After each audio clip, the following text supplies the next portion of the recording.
Breaking news స్థానిక సంస్థల ఎన్నికలపై తెలంగాణ కేబినెట్ కీలక నిర్ణయం తీసుకుంది. ప్రజాపాలన వారోత్సవాల తర్వాత ఎన్నికలు నిర్వహించాలని నిర్ణయించింది.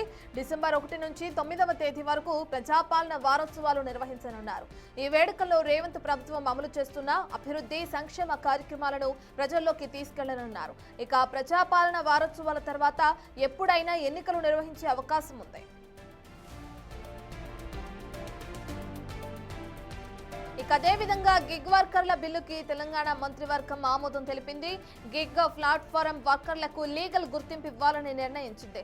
దాంతో మొట్టమొదటిసారి గిగ్ కార్మికులకు ప్రత్యేక ఐడి జారీ కానుంది. సామాజిక భద్రత కోసమే రాష్ట్ర బోర్డును ఏర్పాటు చేస్తున్నారు. అల్గోరిథమిక్ పారదర్శకత తప్పనిసరి చేస్తుండటంతో చెల్లింపులు తగ్గింపులపై క్లారిటీ పూర్తిగా రానుంది. పని భద్రత కోసం నోటీస్ పీరియడ్ తప్పనిసరి నిబంధన ఉండనుంది. ఫిర్యాదుల పరిష్కారానికి త్రిస్థాయి మెకానిజం ఏర్పాటుతో పాటు సంక్షేమ రుసుము చెల్లించకపోతే భారీ జరిమానాలు విధించనున్నారు. అగ్రిగేటర్స్, యూనియన్స్, గవర్నమెంట్ అధికారులు అందరితో చర్చించిన తర్వాత మళ్ళీ ఒక కాంప్రహెన్సివ్ బిల్ క్యాబినెట్కి పంపించి యాక్ట్ పంపించి ఆమోదం ఈరోజు తీసుకోవడం జరిగింది. దాని ప్రకారంగా ఒక బోర్డు, ఎందుకంటే ఈ రాష్ట్రంలో సుమారు 3 లక్షల గిగ్ వర్కర్స్ ఉన్నారు. హైదరాబాద్లో మొత్తం రాష్ట్రంలో 4 lakh గిగ్ వర్కర్స్ ఉంటారు. ఈ రాహుల్ గాంధీ గారు భారత్ జోడో యాత్రలో గిగ్ వర్కర్స్కి ఒక భద్రత కల్పించాలి, వీళ్ళందరికీ సరైన వేతనాలు రావాలని చెప్పి ఆ ఆలోచనతో దేశవ్యాప్తంగా గిగ్ వర్కర్స్ యాక్ట్ తీసుకురావాలని చెప్పి వారు భారత్ జోడో యాత్రలు చెప్పడం జరిగింది. కర్ణాటక అసెంబ్లీ పాస్ అయింది. ఇప్పుడు తెలంగాణలో కూడా ఒక బోర్డు ఫామ్ చేసి దీంట్లో గిగ్ వర్కర్స్ యూనియను, అగ్రిగేటర్సు, గవర్నమెంట్ ముగ్గురు కూడా ఉంటారు. దీంట్లో అందరు గిగ్ వర్కర్స్ని రిజిస్టర్ చేసుకునే బాధ్యత ఈ యాక్ట్లో ఉంటుంది.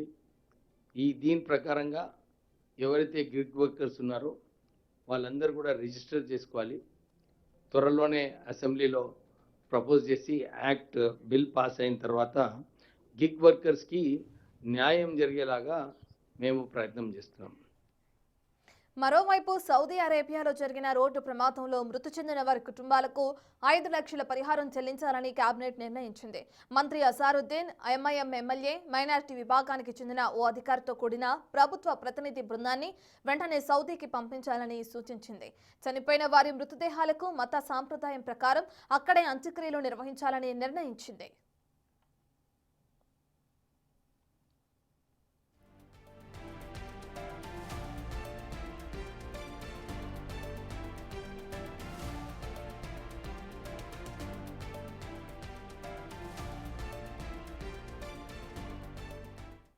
కేబినెట్ మీటింగ్ అనంతరం అటు బొంగులేటి శ్రీనివాస్ మాట్లాడుతున్నారు. ఇప్పుడు లైవ్ లో చూద్దాం.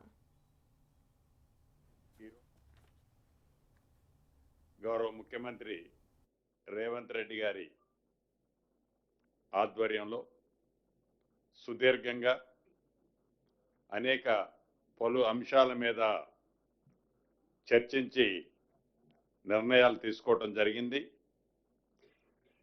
ప్రధానంగా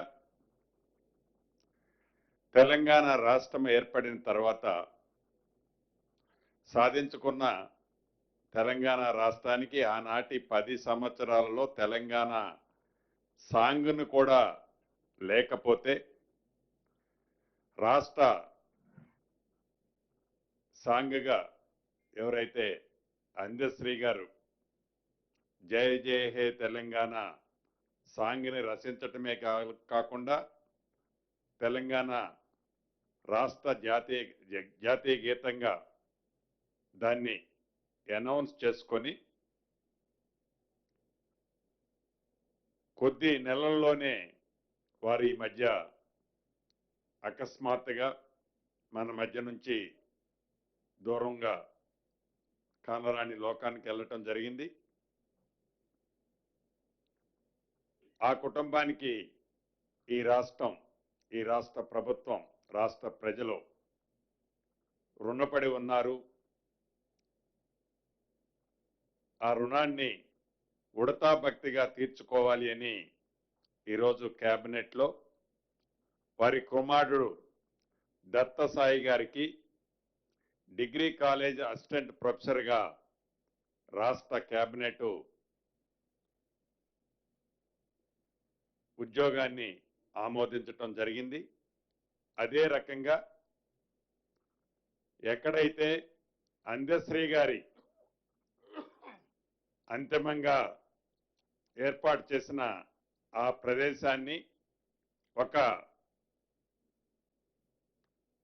స్మృతి వనంగా కూడా ఏర్పాటు చేసే అంశాన్ని కూడా రాష్ట్ర కేబినెట్ తీర్మానించటమే కాకుండా ప్రతి పాఠ్య పుస్తకంలో ఫ్రంట్ పేజీలో అందశ్రీ గారు ఏదైతే రచించారో జయ జయ హే తెలంగాణ గీతాన్ని కూడా ప్రతి టెక్స్ట్ బుక్ లో ఫస్ట్ పేజీలో ప్రింట్ చేయాలని రాష్ట్ర కేబినెట్ తీర్మానం చేయటం జరిగింది. అదే రకంగా ఇంతకుముందు మా సహచార మంత్రులు వివేక్ గారు వచ్చి మాట్లాడిపోయారు. ఆ అంశానికి సంబంధించి కూడా రాష్ట్ర వ్యాప్తంగా ఉన్న 4 లక్షల మంది కార్మికులకి ఒక పూర్తి భద్రత భరోసా కల్పించే అన్ని అంశాల పట్ల డీటెయిల్ నోటు మీకు పంపించే ఉంటారు. దాని పట్ల కూడా రాష్ట్ర కేబినెట్ మా నాయకులు రాహుల్ గాంధీ గారి ఆలోచనలకు అనుగుణంగా వారికి పూర్తి భద్రత కల్పించే విధంగా 4 లక్షల మంది, సుమారు 4 లక్షల మందిలో 3 లక్షల మంది వరకు హైదరాబాదు ఈ జిహెచ్ఎంసి పరిధిలోనే నివసిస్తారు. వారందరికీ పూర్తి రక్షణ భద్రత భరోసా కల్పించే విధంగా ఈరోజు చట్టాన్ని కూడా కేబినెట్ ఆమోదించడం జరిగింది.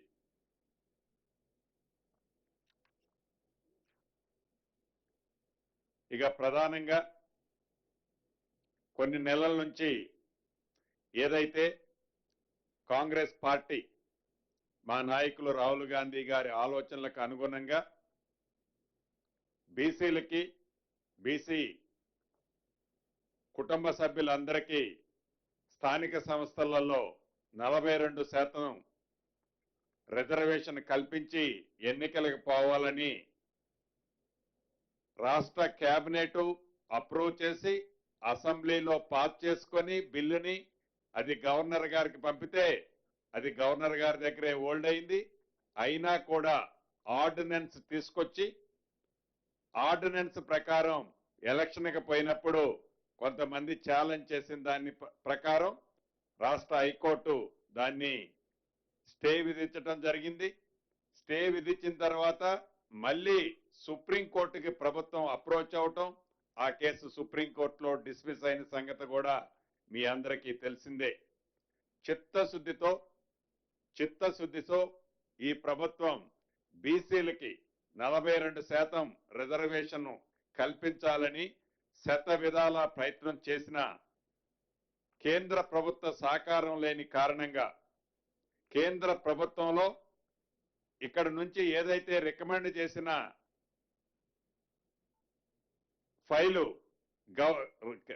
రాష్ట్రపతి గారి దగ్గరే హోల్డ్ అయి ఉండటం కారణం చేత కోర్టులలో కూడా ప్రభుత్వానికి వ్యతిరేకంగా నిర్ణయం వచ్చిన కారణం చేత రాష్ట్ర ప్రభుత్వం కోర్టులో ఫైట్ చేస్తూనే ఏదైతే 15th ఫైనాన్స్ కమిషన్ నుంచి రాష్ట్రానికి రావాల్సిన లోకల్ బాడీస్కి రావాల్సిన సుమారు 3,000 కోట్లు ఈ మార్చితో అవి ల్యాప్స్ అయిపోయే పొజిషన్ ఉంది.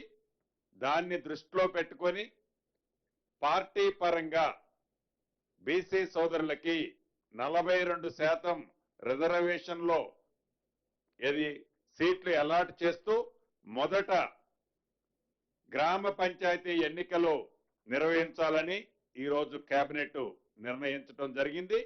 మిగిలిన ఎంపీటీసీలు జెడ్పీటీసీలు అదే రకంగా మున్సిపల్ కార్పొరేషన్లు అన్నీ కూడా కోర్టులో ఒక కంక్లూజన్ వచ్చిన తర్వాతనే వాటిని నిర్ణయం తీసుకోవాలని కూడా ఈరోజు రాష్ట్ర కేబినెట్లో సుదీర్ఘంగా చర్చించిన తర్వాత రాష్ట్రానికి కేంద్రం నుంచి రావాల్సిన సుమారు 3,000 కోట్లు గడిచిన 2 సంవత్సరాల నుంచి ఏవైతే ఉన్నాయో అవి కూడా యాజ్ పర్ నామ్స్ ప్రకారం మార్చితో ల్యాబ్స్ అయిపోతున్న కారణంగా రాష్ట్రానికి రావాల్సిన 3,000 కోట్లు ల్యాబ్స్ చేసుకోవటం ఇష్టం లేక స్థానిక సంస్థలు ఓన్లీ గ్రామ పంచాయతీ ఎన్నికలు పెట్టాలని ఈరోజు కేబినెట్ నిర్ణయించడం జరిగింది.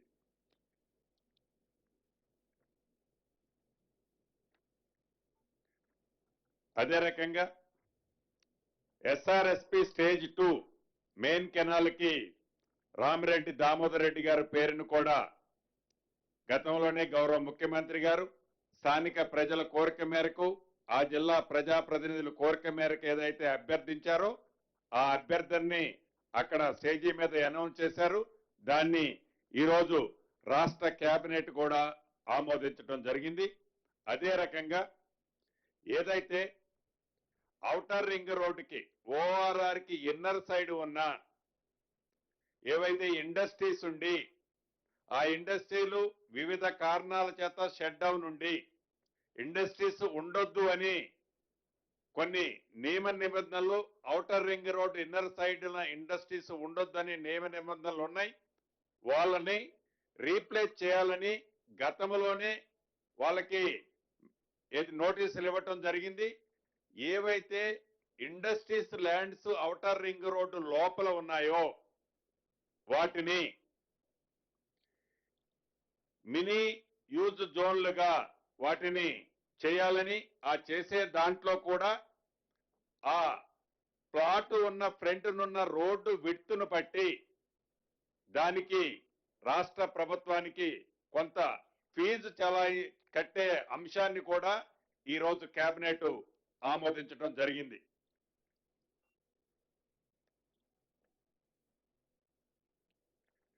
ఇక డిసెంబర్ 9 నాటికి ఈ ప్రజా ప్రభుత్వం ఇందిరమ్మ ప్రభుత్వం ఏర్పడి 2 సంవత్సరాలు పూర్తి కావస్తుంది. ఈ 2 సంవత్సరాల్లో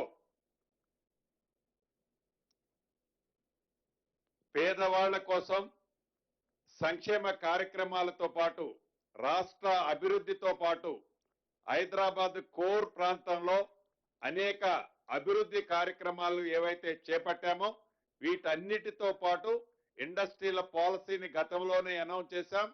ఇండస్ట్రీల సమ్మిట్కి సంబంధించి ఇతరత్ర అన్నిటినీ 4th సిటీ ఏదైతే ఉందో అక్కడ ఒక global summit 8th 9th December 8th 9th నాడు 2 సంవత్సరాలు పూర్తవుతున్న సందర్భంగా 8th 9th నాడు గ్లోబల్ సమ్మిట్ని ఏర్పాటు చేయాలని దానికి కావలసిన ఏర్పాట్లన్నీ యుద్ధ ప్రాతిపదిక మీద పూర్తి చేయాలని ఈరోజు కేబినెట్ లో నిర్ణయించుకోవడం జరిగింది.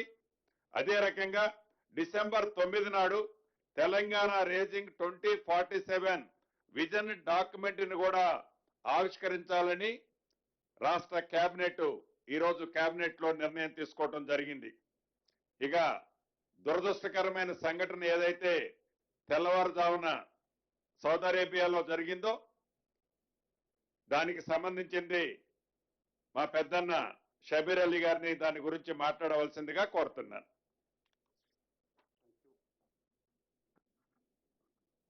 ఐఎన్పిఆర్ మినిస్టర్ మిత్రులు మంగిరెడ్డి శ్రీనివాసరెడ్డి గారు, మంత్రి లక్ష్మణ్ గారు, మరి ప్రింట్ అండ్ ఎలక్ట్రానిక్ మీడియా మిత్రులారా, మీ అందరికీ తెలిసిందే నిన్న మిడ్ నైట్ రాత్రికి సౌదీ అరేబియాలో హజ్కు సంబంధించిన ఉమ్రా యాత్రికులు హైదరాబాద్కు సంబంధించిన 45 మంది హోలీ మక్కా నుంచి మదీనాకు పోయేటప్పుడు మదీనా కంటే కొద్దిగా 25 కిలోమీటర్ ముందే ఒక బస్సు ట్యాంకర్తో యాక్సిడెంట్ కావడం వల్ల 45లో 44 వ్యక్తులు అక్కడనే కాలిపోయి మరణం జరిగింది.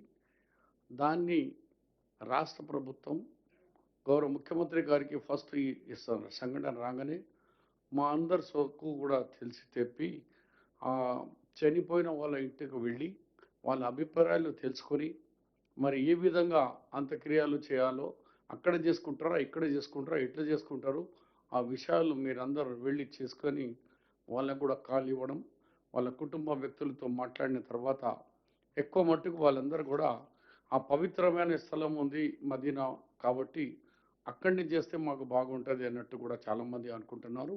ఎనీహౌ రాష్ట్ర ప్రభుత్వం గౌరవ ముఖ్యమంత్రి గారు డైరెక్ట్గా కేంద్ర మంత్రి తో అక్కడ కేంద్ర ప్రభుత్వంతో అక్కడ ఎంబసీతో డైరెక్ట్ మాట్లాడడం జరిగింది. అలాగే మేము కూడా అక్కడున్న అంబాసిడర్తో కూడా మాట్లాడిన తర్వాత ఈరోజు అన్నగారు చెప్పినట్టు క్యాబినెట్ నిర్ణయంలో ఒక నిర్ణయం ఒకటి ఏంటంటే చనిపోయిన వ్యక్తులకు అందరినీ కూడా 5 lakhs రూపీస్ అస్గిరా అమౌంట్ ఇవ్వాలని రాష్ట్ర ప్రభుత్వం నిర్ణయం తీసుకుంది 5 lakhs ఒక వ్యక్తికి. రెండో నిర్ణయం అంటే కోఆర్డినేషన్ చేసేందుకు ఒక హై లెవెల్ డెలిగేషన్ పంపించడం జరిగింది. దాంట్లో మైనారిటీ వెల్ఫేర్ మినిస్టర్గా ఉన్న అజరుద్దీన్ గారు, నాంపల్లి ఏరియాలో ఎక్కువగా చనిపోయినందుకు అక్కడ స్థానిక ఎంఐఎం ఎమ్మెల్యే మాజిద్ హుసేన్ గారు మరియు గవర్నమెంట్ పరంగా మైనారిటీ వెల్ఫేర్ సెక్రటరీ డెలిగేషన్ పంపించి వాళ్ళు ఫ్యామిలీ మెంబర్స్కు సౌదీ గవర్నమెంట్కు ఇండియన్ గవర్నమెంట్ మధ్యలో కోఆర్డినేషన్ చేసి వాళ్ళకు కావాల్సిన ఏర్పాట్లన్నీ వాళ్ళు చేయాలని అనుకొని అలాగే మూడోది ఎవరు వాళ్ళు చనిపోయిన ఫ్యామిలీస్ తరఫు నుంచి ఇక్కడ దగ్గర బంధువులు ఎవరు ఉన్నారో పోయే వాళ్ళకు ఒక ఫ్యామిలీకు ఇక్కడ మన హైదరాబాద్ నుంచి ఇద్దరికి మన తెలంగాణ ప్రభుత్వమే మా గవర్నమెంట్ ఖర్చుతోనే అక్కడ మదీనా షరీఫ్కు పంపించి సౌదీ అరేబియాలో వాళ్ళకు పోని ఖర్చు కానీ ఉండే ఏర్పాట్లు కూడా గవర్నమెంటే తెలంగాణ గవర్నమెంట్ చేయాలని గౌరవ ముఖ్యమంత్రి రేవంత్ రెడ్డి గారి అధ్యక్షతలో క్యాబినెట్ ఈ నిర్ణయం తీసుకోవడం జరిగింది. ఇప్పటికే వాళ్ళ చుట్టాల తరఫు నుంచి బంధువుల తరఫు నుంచి మాకు 44 పాస్పోర్ట్ కూడా వచ్చినాయి. వాళ్ళకి కూడా ఇమీడియట్లీ విజాస్కు ప్రాసెస్కు మొదలుపెట్టే మా గవర్నమెంట్ జిఏడి అండ్ హజ్ కమిటీ వాళ్ళు ప్రయత్నాలు మొదలుపెట్టించినారు. థ్యాంక్ యూ అన్న.